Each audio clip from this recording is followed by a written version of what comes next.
What flavor is that? Is the name of this sermon series that we are going to be looking at all of this month of June. If you noticed our mascot right outside the door, Clarence, I'm in narthex. He has name badges on. I don't know how many different churches are represented, but he's got a name tag on for just about everyone. I have something I want to share with you that was shared with me, and I want to thank Mark Lenerud for passing this on because it fits perfectly on what this sermon series is going to be all about. It's a joke, and it goes like this. I was walking on a bridge, and I noticed that there was a man up on the bridge rail, and it looked like he was going to jump off. He was going to take that leap and do himself in, and I said, no, don't jump, don't do it, there's so much to live for. And he said, oh, really? Like what? I got to thinking, and I said, well, are you a religious person or a non-believer? He said, I'm a religious person. I said, so am I. Great. And I said, are you a Muslim or a Christian? Or he said, I'm a Christian. I said, great, so am I. I said, are you a Catholic or a Protestant? He said, I'm a Protestant. I said, good, so am I. Now, are you a Baptist or a Congregationalist or a Lutheran? He said, I'm a Baptist. I said, oh, good, so am I. I said, now, are you a Baptist that belongs to the Progressive or the Conservative or the Liberal Association? He said, Conservative. I said, good, so am I. Now, are you a member of the Conservative Baptist Church of Anderson or the Conservative Baptist Church of Louisville? He said, of Louisville. I said, good, so am I. Now, are you a Conservative Baptist Christian member of Louisville and you use the 1929 hymn book? He said, oh, no, we used the 1954. So I kicked him off the bridge and said, die, you heretic. we as Christians have always had a multiplicity of flavors. Never, ever believe a historian who tells you that in the beginning, for so many thousand years, there was just one expression of the faith, and you better know that one expression. There never has been. History shows us that it started with Jesus giving what he had to give to 12. There's 12 automatically right there. And as they went, according to his will, to the ends of the earth, proclaiming the gospel, there in Jerusalem and then Judea and Samaria and the rest of the world, all 12 went with their understanding, their personalities, and created 12 Christian churches, but all just a little bit with a different flavor. That doesn't mean they're wrong. Not everybody here looks like anybody else. Nobody here is the same as anybody else. Represented here are probably at least this many flavors of Christianity. Now, there are some churches and some expressions of Christianity. This is one. It's a full gambit. One, we do have some who say, unless you believe A, B, C, D, and do A, B, C, and D, and whatever, you're not qualified as a Christian. Okay, that's some flavors. Other flavors, on the other end, has a, we don't care what you believe in, whatever. And everything in between. Which one is right? They all are. That's how great our God is. Now, if you're got problems with that, then understand what I said was yours. Yours is the the right one. Yours is the right one. Yep. Yours is the right one. Just like mine is the right one. If I didn't think it was the right one, I'd do something else. This morning we're going to look at flavors and in the context of Holy Communion. So I've titled this Holy Cow, Holy Communion. And Holy Communion, unfortunately, at times in our history has become a holy cow. You know what I mean by that? Something that is, hey, what good is a cow if you don't, if it's just a cow? If you don't eat it or milk it or it just wanders around. Well, some people say it's a living thing. That's okay, but that's where the term comes from. Holy cow. All the starving people there and in India and cows, but they won't eat them. That's part of their faith. Okay? So Holy Cow, Holy Communion. And as we look at this today, I hope that we will come to a better understanding what each of us, because in this particular expression of Jesus Christ, there is room for everybody. Because our salvation does not rely upon what we understand or what we get. Man, if I had to, if I was left to what I could get together, if my eternal destiny was in the hands of myself and what I could figure out and what I could muster and what I could do and how perfect I could become, ain't gonna make it. Ain't gonna make it. And since I am not God, is God here? Yeah, okay, good. God is here, but we're not God. So, these eyes are human eyes. These ears, human ears. This tongue, human. I will never perfectly get anything 100% okay. You can call it doctrine, you can call it dogma, you can call it the word of truth, but my understanding is limited not by it, but by me. By me. And God still loves us. And God still loves us. So, communion. We say Holy Communion. We say the Lord's Supper. What are some other names, tags for it? What else have you heard? Yes? The Eucharist. The Eucharist. Eucharist is a Greek term that means thanksgiving. It means thanksgiving. So when you celebrate the Eucharist, you're celebrating the thanksgiving. It says something about the meal. What else? What else have you heard? Eucharist, Holy Communion, Lord's Supper. In remembrance, memorial meal. Okay, anybody ever hear called the Mass? Okay, or the Divine Liturgy? Those are all names for it.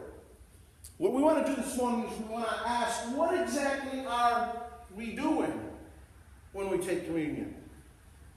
What is this? I mean, we all take communion. We know what communion is, but what is it? What does it mean? What is the Lord's Supper? Really? Is it a ritual? Is it a symbol? What is it? What makes these elements of bread and wine or juice and different or special or holy, which means set apart?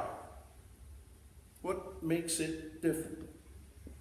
So, from Christ's institution, as St. Paul related it to us in today's reading that Chuck did, and as we have in the Gospels, from Christ's institution until today, his church has expressed a variety of explanations or doctrines of Holy Communion. There never has been just one. There never will be just one. There are different ones.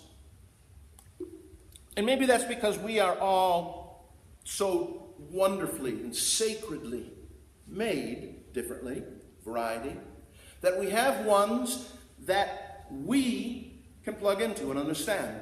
Because God doesn't know how to leave us alone, he'll continue to chase after us.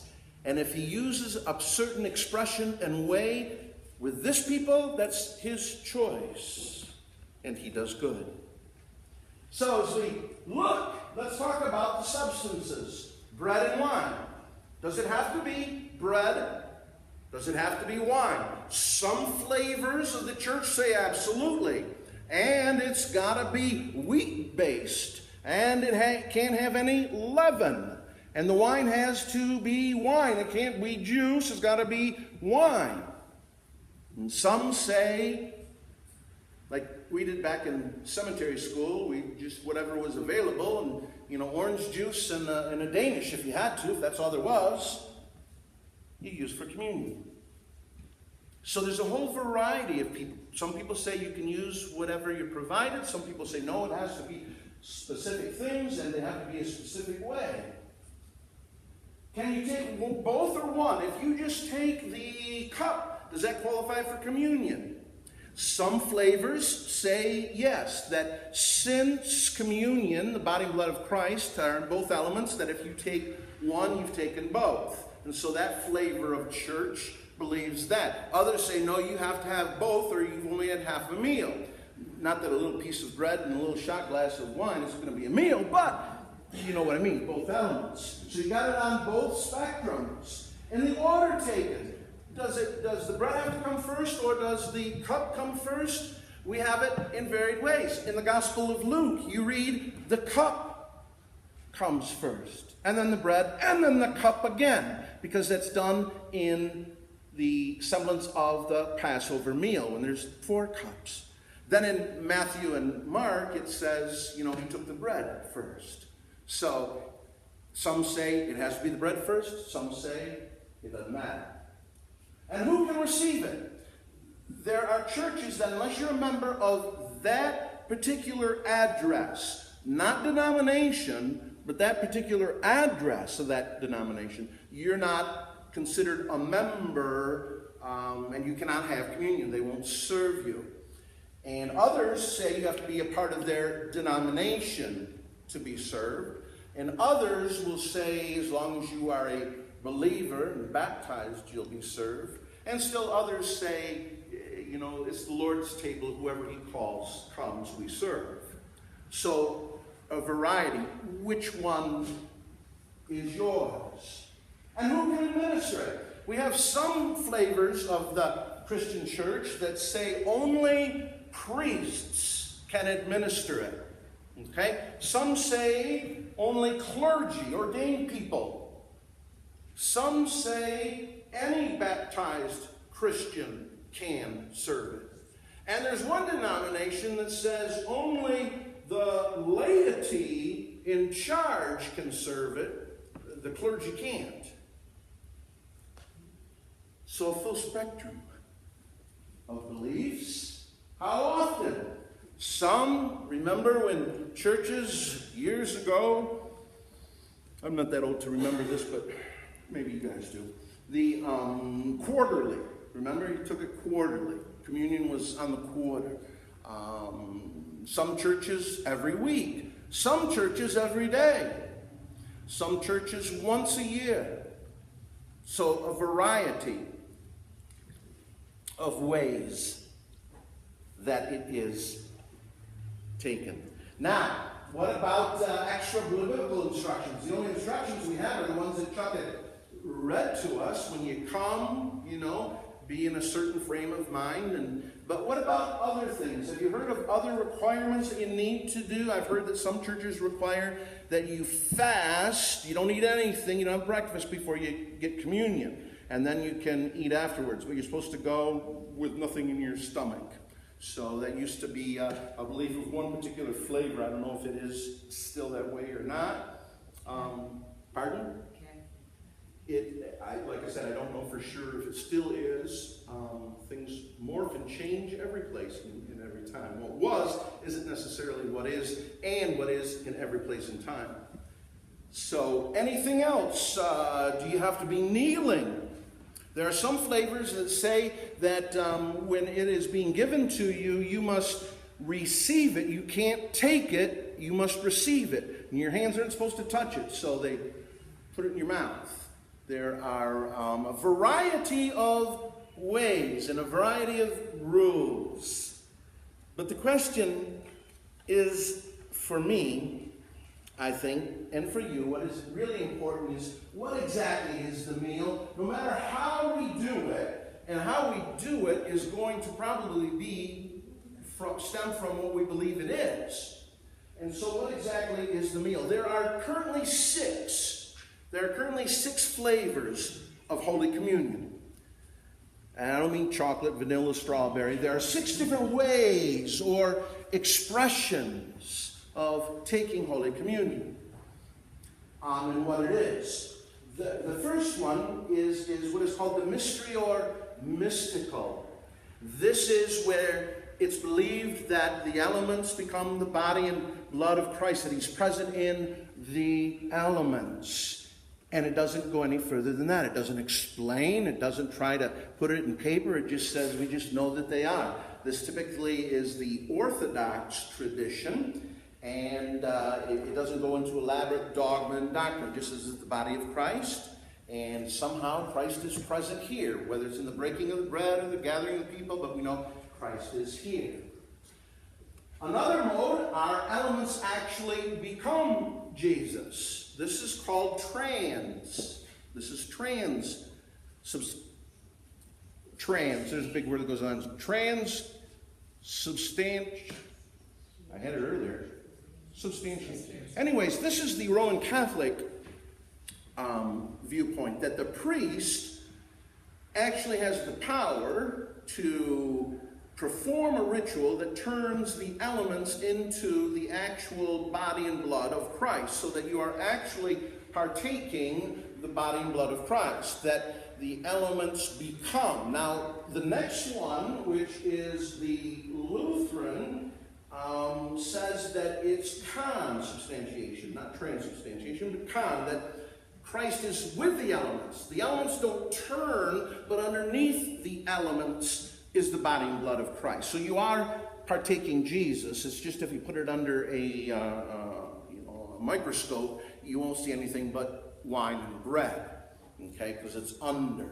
So you have, it's the body and blood of Christ in all these 3 top ones. They believe that the presence is truly there, whether the elements turn or whether Christ's presence comes somewhere underneath the elements, or like the first one says, we just know what it is, we don't know why or how. The next one is memorial sacrament. Now, a sacrament is something that comes and bestows or carries with it grace. Okay? It actually does something. It carries, it's a vehicle of grace, an expression of grace. It's a form of receiving grace. And in the memorial sacrament, it's very Protestant, very Calvin, and it is that the presence of Christ is there, but it's to a mystery, and it's done in the memorial style. It is to remember him. Then there's the memorial ordinance. There are some flavors of Christianity who say that we don't have sacraments. We don't believe that grace you can affect or pass on or do anything. That's all God. That these are ordinances. That means it is something that you do, but there is no, they say hocus pocus or magic. That's derogatory, what they call. But there's no way that bread becomes anything other than bread and the juice becomes anything other than juice. It's just something that we do. And typically, this type of memorial ordinance runs in a lot of the Baptist denominations. And there are several different, so you can't say it's true for all of them either. And then the last one is they celebrate within a Seder. These are Messianic people, Messianic Gentiles and Jews, who only have the Lord's Supper once a year, and that's during a Seder meal, a Passover meal, as Jesus would have done there in the upper room. And it's a part and portion of that. So as we have looked at these options, at least for me, I always want to ask, what's the oldest reference we have? The first instructions, take out the owner's manual, and what do we really know about the meal. And so we read again from 1 Corinthians. We're told by Paul, who got it directly from Jesus, he said, for as often, so does it say how often? No, it just says for as often. So that leaves room for every hour, every day, every week, once, whenever. Just when you do it, as often you eat this bread and drink the cup, you proclaim the Lord's death until he comes. Now, what we're doing is we are proclaiming the Lord's death until he comes. So let's end with, or let's start with the ending, when he comes. That is an affirmation that when we are taking the meal, it's because we hold firm to the belief that he is coming again. That the second coming, that he is the creator of history and reality, as he was, he is, and shall be. That Christ is going to return. That's what he taught. That's what he said. We don't know if it's today or if it's 10,000 years or a million years from now. We don't know. We just know that he is the final, the Alpha and the Omega. He's got the last word. Okay? Now it says we proclaim his death when we take communion. That is, in proclaiming his death, that was sort of a catechism term that people knew. When you proclaim the death of Jesus, you're saying that what God has done on the cross through Jesus is my salvation. What God has done on the cross, in the death of Jesus, I have life. Whatever that means. Okay? That's what it tells us. Now, I think I know what that means, and we probably all have an idea of what that means. Hopefully we won't get fooled. Hopefully we won't get it too wrong, but we can still trust that God is looking out for us, and whatever our imagination comes up with may or may not be the reality. It doesn't say trust in what you can come up with and what you can think about. You trust in God and know that whatever it is, God always does good work. God always does good work. What flavor is that? This is communion. We could go till eternity talking about all of the differences and flavors that are celebrated. Some churches and some places will tell you or define themselves, have their identity by telling you what they aren't. We're not that. We're not this. We're not that. We don't do this. We don't do that. Okay? That's what someone else does. This church, and the end of the month, we're going to be talking about a union church and what a union church is. And this church embraces what God sends. And that is, we say that as long as you come in peace and want to worship God, right? What's it say? We take a covenant when we join. When we look in the back of the hymnal, and if you want to just look at that real quick right now, the covenant says we bind ourselves together in the Spirit of Christ, covenant one with another to maintain the worship of God. So we are saying as a people, if you think worship is important, okay, so I'm up on that bridge and I'm going to jump, and now you're asking me, what do you believe? Do you believe that church and worship is important? Yes, so do I. Then it says, to sustain the ministry of religious education, do you think learning the faith at all ages and stages, but particularly as adults, not as children, as adults, Christian education? Yes, I believe that's important. So do I. Well, let's keep going. To seek for ourselves and for one another the love of truth, the bond of brotherhood, and the spirit of service. Yeah, I believe in those too. Well, then, this is a place for you. This is a union church. When we take communion, there can be people sitting next to you who might be taking the body and blood of Christ mysteriously. Or they may be taking a symbol of the body and blood of Christ. Or they might feel that it is there someplace, but they can't explain it. Or it's really there and needs to be honored. It does not matter what you bring. We all get the same cup and the same love. We take communion. Communion is not changed by my understanding or your understanding of it. It's God's gift to us. And says, remember the death of Jesus. This is what you're doing when you're taking communion. You're remembering his death. And he died for you.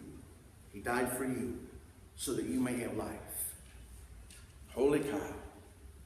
May God add his blessings to this word.